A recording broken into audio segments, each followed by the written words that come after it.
Welcome back to Run with Benny. Today I'm going to share 6 quick tips on how you can save money on your next pair of running shoes. By the time we get to point number 6, you'll learn how I spent just 56% of the recommended retail price for these EVO SLs, and it's something you can do as well.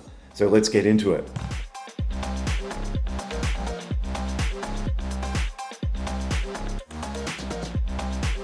So tip number 1.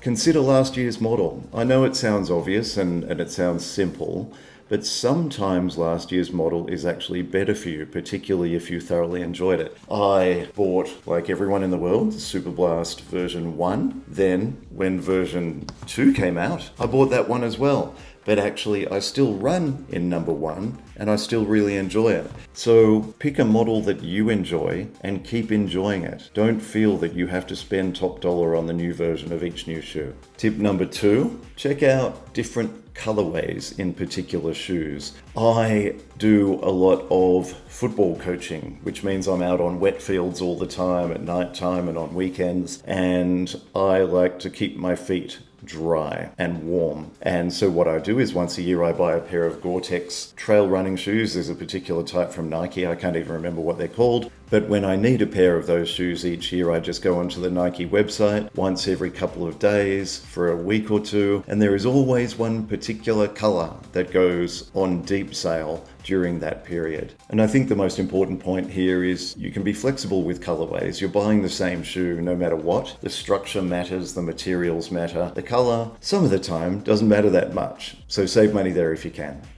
Point number 3 is to find a similar shoe in another brand if the shoe you're after is extremely expensive. So once again here, I'm going to use the super popular Superblast as an example of a shoe that is probably fairly overpriced right now because everybody is in love with it. And actually for a long time it was quite difficult to get hold of. I would argue if you need a Superblast and you're an average runner like me, then a more affordable shoe like the Adidas EVO SL, or what else do I have here? The Deviate Nitro 3 from Puma. I would say either of these shoes are a fantastic general training replacement for the Superblast, and both of them cost significantly less. So check out different brands, see what's available. Maybe you'll discover a different foam or grip or whatever it might be that you'll absolutely love, and along the way you'll save money as well.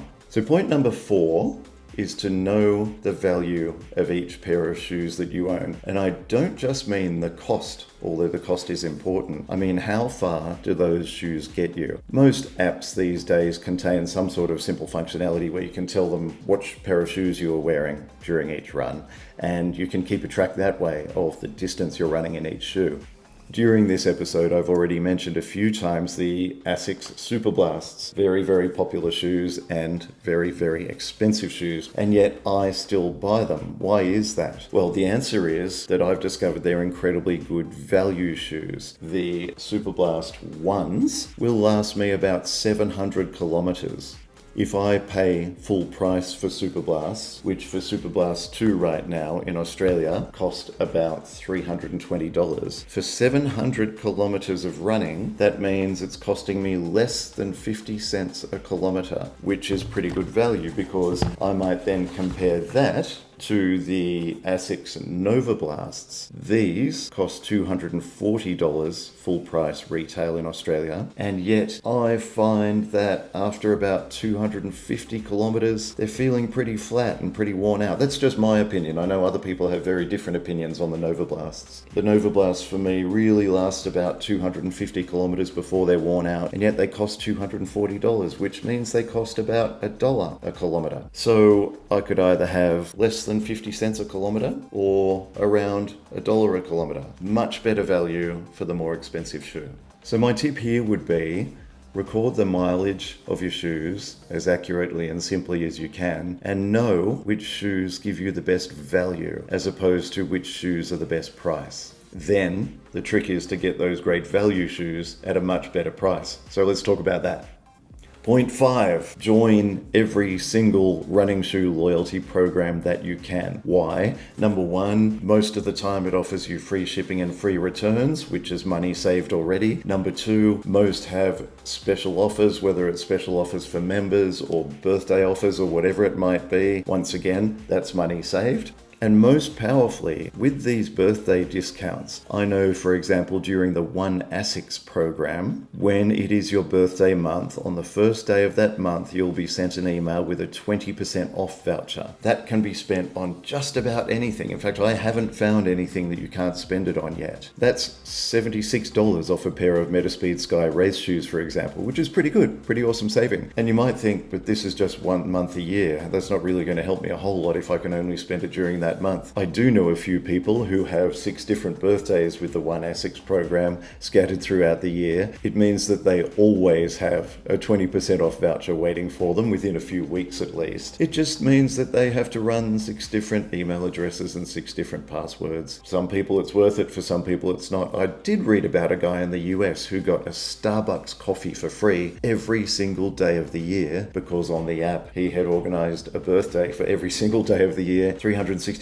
birthdays, 365 email addresses, maybe 365 passwords. It's a lot to remember. That's dedication, but well done. Also, other programs like the Adi Club, the Adidas Running Club, which is part of the Adidas loyalty program, they allow you to build up points just by running. So if you're running anyway, then why not be a member and build up these points? I joined the Adi Club maybe 5 or 6 months ago, and within 3 or 4 months, I had enough points to buy a 30% off voucher. This voucher can be used for anything on the website, and you can use it for one entire shop. So you can buy several pairs of shoes, several pairs of shorts, shirts, whatever you want, and it's 30% off the entire amount. And that's how I began the discount process for these Adidas EVO SLs. I also got a pair for my wife. These were 30% off. My wife's pair was 30% off, but that wasn't the only discount that I got on these shoes. And that final savings relates to point number 6, which is about joining cashback schemes. I'm sure in most countries now there are these cashback schemes in existence. The ones I have joined in Australia are called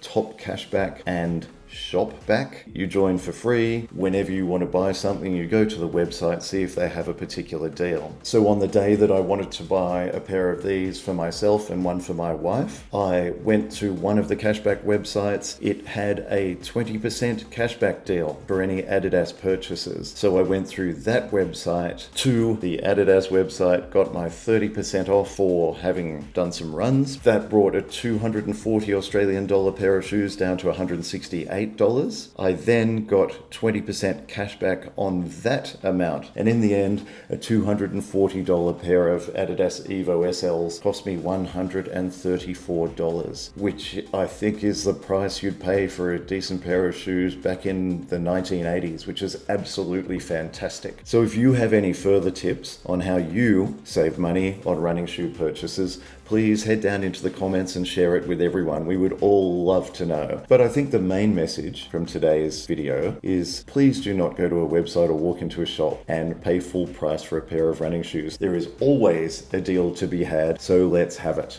And remember, as always, if you have learned anything from this video, please do like and subscribe. It helps the channel a great deal. Thank you. So I look forward to seeing you then on the next episode of Run with Benny. And I might add a tip number 7, just really quickly, which is when you do get a discount code on a particular website and it switches off on a particular date, don't assume that it will always be switched off. I got my Superblast 2s on the day that the Superblast 2s were released, when they were in massive demand and they were not discounted anywhere, for 25% off, because the website that I bought them from forgot to switch off an earlier discount code. So don't be afraid to test those codes. You might just get it.